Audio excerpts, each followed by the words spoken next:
क्या आपका भी बहुत सारा समय किचन में ही चला जाता है? 1 घंटा खाना बनाने में, फिर बर्तन साफ़ करने में, दोपहर से रात का खाना बनाने में, पूरा दिन किचन, किचन, किचन। किचन को ऑर्गेनाइज़ करने में हमें काफ़ी समय लगता है। आज के टाइम अकॉर्डिंग ऐसा बिल्कुल भी नहीं है। किचन में हम कुछ हैक्स का यूज़ करके अपने टाइम को भी स्पेंड कर सकते हैं। तो करते हैं आज की वीडियो की स्टार्टिंग। यदि अभी तक आपने मेरे चैनल को सब्सक्राइब नहीं किया है तो प्लीज़ सब्सक्राइब कर लीजिए और ज़्यादा से ज़्यादा इस वीडियो को लाइक कीजिए, शेयर कीजिए। तो करते हैं आज की वीडियो की स्टार्टिंग।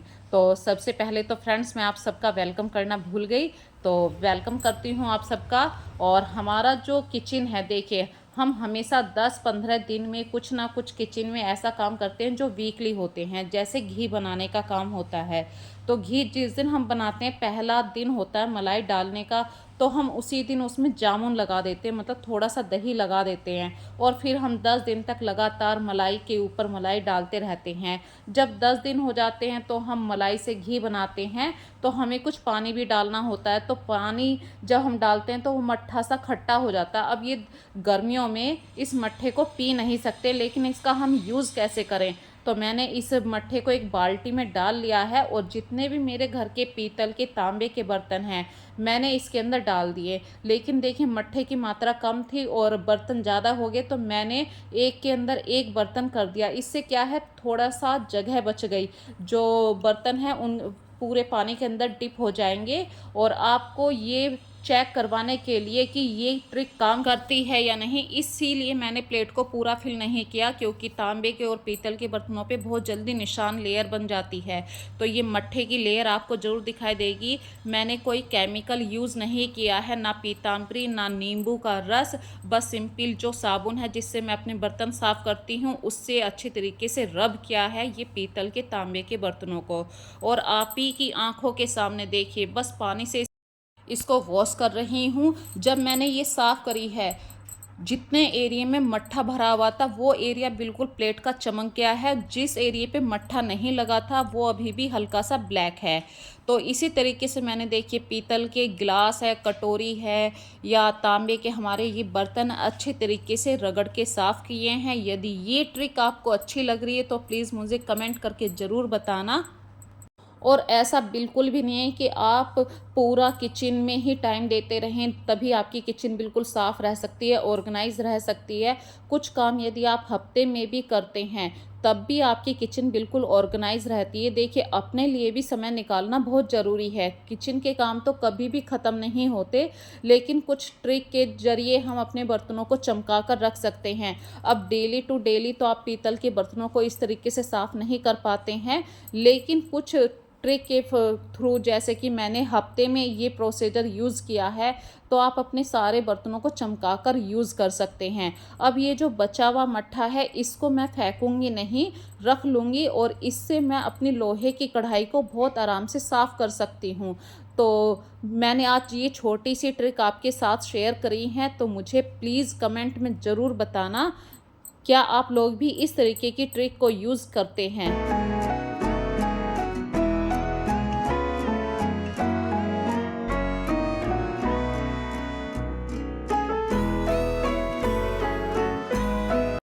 एक और पॉइंट आपके साथ शेयर करना चाह रही थी बर्तनों के मामले में ही। जब आपके बर्तन सूख जाएं तो इन्हें किसी कपड़े से ज़रूर साफ़ करके रखें, क्योंकि पीतल और तांबे के बर्तनों पर पानी की बूंद का निशान भी बहुत जल्दी आ जाता है। और जब आप इस तरीके से साफ़ करके रखते हैं तो ये लंबे समय तक भी चलते हैं। पूजा के बर्तनों को भी इस तरीके से आप चमका कर रख सकते हैं। देखिए पीछे तक अभी प्लेट साफ़ नहीं हुई थी, और जो बचा हुआ मट्ठा है उससे मैंने लोहे की कढ़ाई को साफ़ करने के लिए 24 घंटे के लिए मैं इसे रख दूँगी।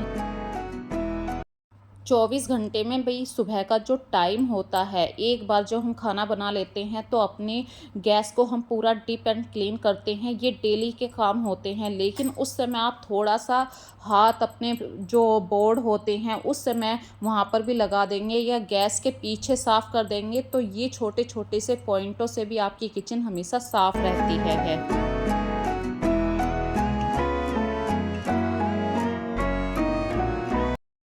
और हमारे सिंक में 2 या 3 बार तो पूरे बर्तन साफ़ होते हैं, तो इस सिंक का ध्यान रखना हमारी ज़िम्मेदारी है।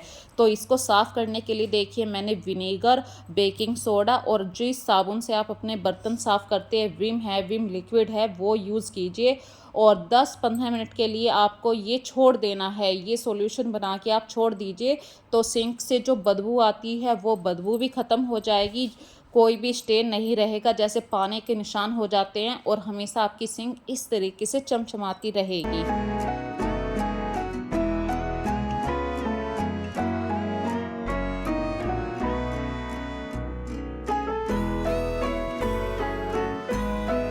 यदि सिंक से बदबू आती है तो आप अक्सर सिंक को सुखा कर रखिए। सुबह बर्तन साफ़ कर लिए, फिर 3-4 घंटे हमेशा सिंक सूखी रहे, तो ये प्रॉब्लम से भी आपको छुटकारा मिल जाएगा।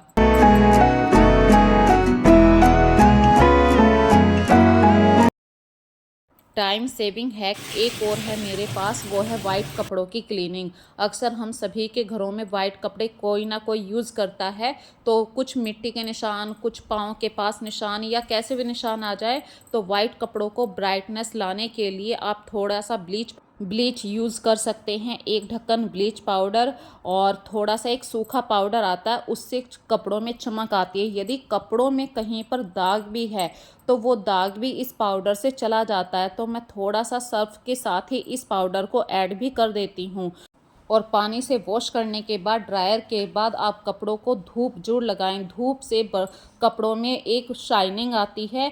ये हैक आपको पसंद आया तो मुझे कमेंट करके ज़रूर बताना। अगला हैक है लेफ़्ट ओवर डो। हम कभी कभी अक्सर आटा गूँथते हुए ये गलती कर देते हैं, भाई थोड़ा सा आटा फालतू लगा लेते हैं। तो 2 बातें मैं यहाँ पे आपके साथ शेयर कर रही हूँ। जब भी आप आटा लगाएं तो हमारा जो काउंटर होता है उस पे आप एक कपड़ा बिछाएं। इससे क्या है, आटा लगाते हुए आपकी परात इधर उधर फिसलेगी नहीं। और जब भी आप गुथा हुआ आटा फ्रिज में रखें तो उसके हथेली के ऊपर थोड़ा सा घी लगा लीजिए। इससे आटा ड्राई भी नहीं होगा और काला भी नहीं पड़ेगा। और गर्मियों में ये प्रॉब्लम होती है कि अगर आपने 1 घंटा पहले भी आटा लगा दिया तो आटा बहुत ढीला हो जाता है। तो थोड़ा सा टाइट आटा लगाएं, और जितनी रोटी मतलब आपके फैमिली मेम्बर खाते हैं उतना ही आटा लगाएं। कोशिश तो ये कीजिए, लेकिन फिर भी हो जाता है कि एक फैमिली मेम्बर सुबह के 7 बजे जा रहा है और दूसरा फैमिली मेम्बर सुबह के 9 बजे।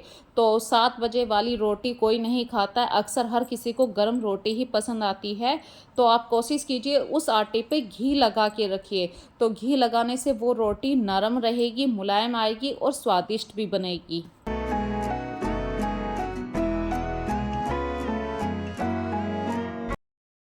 हमें कभी कभी अपने घर में मेज़रमेंट का ध्यान रखना चाहिए। फूड ऑफ वेस्टेज को रोकने के लिए दाल चावल बनाते समय अक्सर हम कोशिश करते हैं कि उतना ही बने, लेकिन फिर भी हमसे गलती हो ही जाती है। तो घर में सबसे छोटी कटोरी से आप माप लीजिए, और यदि दाल बना रहे हैं तो अक्सर कुकर से बाहर आ जाती है, तो इसके लिए आप 1 बूंद तेल डाल सकते हैं, 1 चम्मच छोड़ सकते हैं। तो ये छोटी छोटी सी बातों को ध्यान रखिए, आपके घर में फूड वेस्टेज नहीं होगी। और घी बनाते समय देखिए कुछ ट्रिक होती हैं, जैसे घी बाहर आ जाता है, तो इस बात से बचने के लिए आप 1 चुटकी नमक भी डाल सकते हैं।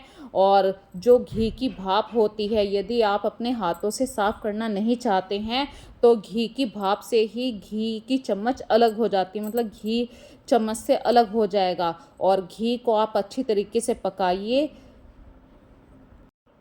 और जो घर का शुद्ध घी होता है वो हमेशा बाहर के कितना भी अच्छा आप पैसे देकर भी खर्च करें, वो प्योरिटी आपको बाहर नहीं मिलेगी। तो घर के खाने की, घर के सामान की कुछ बात ही अलग होती है।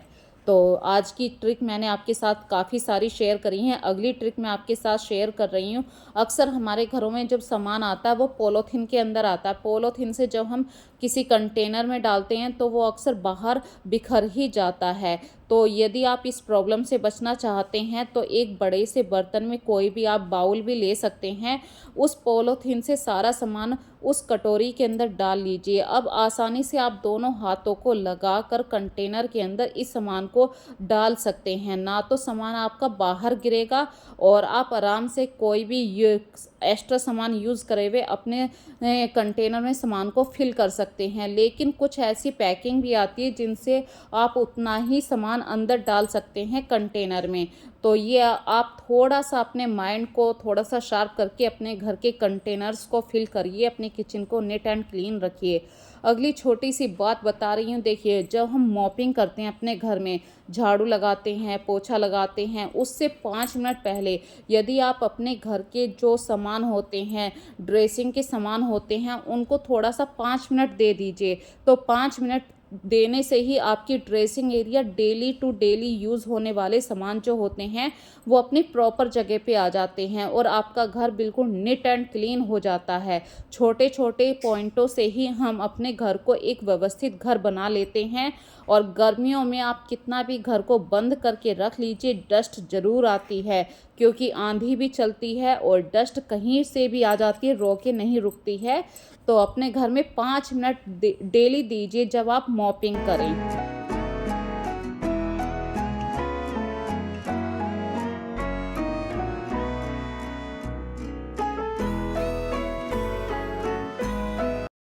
नवरात्रे अभी अभी गए हैं फ्रेंड्स, और घर में कोई ना कोई गेस्ट भी आ जाते हैं। और गर्मियों के दिनों में अक्सर आपके घरों में आप किसी को पानी भी देते हैं तो कांच के गिलास का ही यूज़ करते हैं। तो कांच के गिलास, मतलब अभी मेरे घर में काफ़ी गेस्ट आए थे, 2-4 दिन पहले की बात है ये।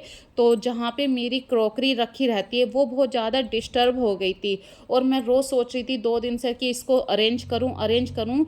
तो नहाने से पहले देखिए, यदि आप अपने घर में 5-5 मिनट हर चीज़ को देते हैं तो वो चीज़ व्यवस्थित रहने लगती है। तो मुझे हार्डली यहाँ पे सिर्फ 10 मिनट ही लगे थे अपने ये जो क्रॉकरी को सेट करने के लिए। गिलास तो अक्सर वॉश हो जाते हैं भाई, सारे कप जब आपके घर में गेस्ट आएंगे तो आप इन्हें साफ़ करके ही रखेंगे।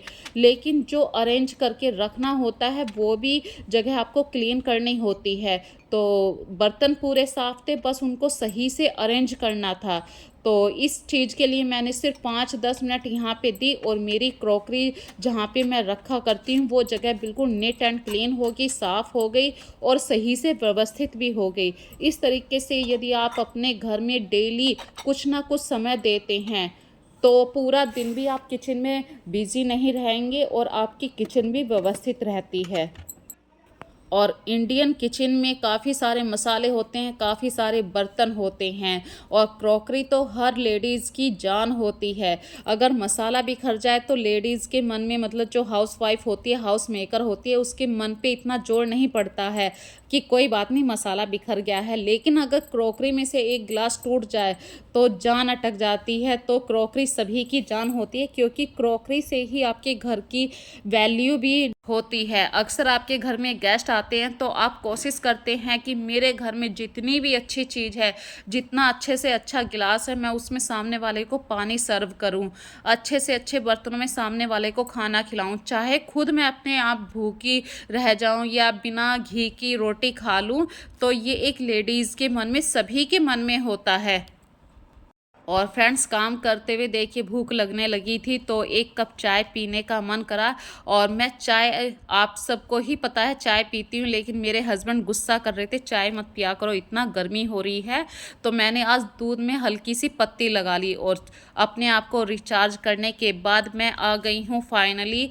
जो मेरी माता रानी की चौकी थी, इनको सही से अब यहाँ से दूसरी जगह शिफ्ट करना था। जो मेरा डेली का मंदिर है उसको व्यवस्थित करना था, और माता रानी की चौकी मुझे अभी हटानी थी। तो जो मैंने बच्चों की स्टडी टेबल थी उसका यूज़ करा था, या माता रानी की चौकी थी, इन सब सामान को मैं उठा के फिर से रख दूंगी।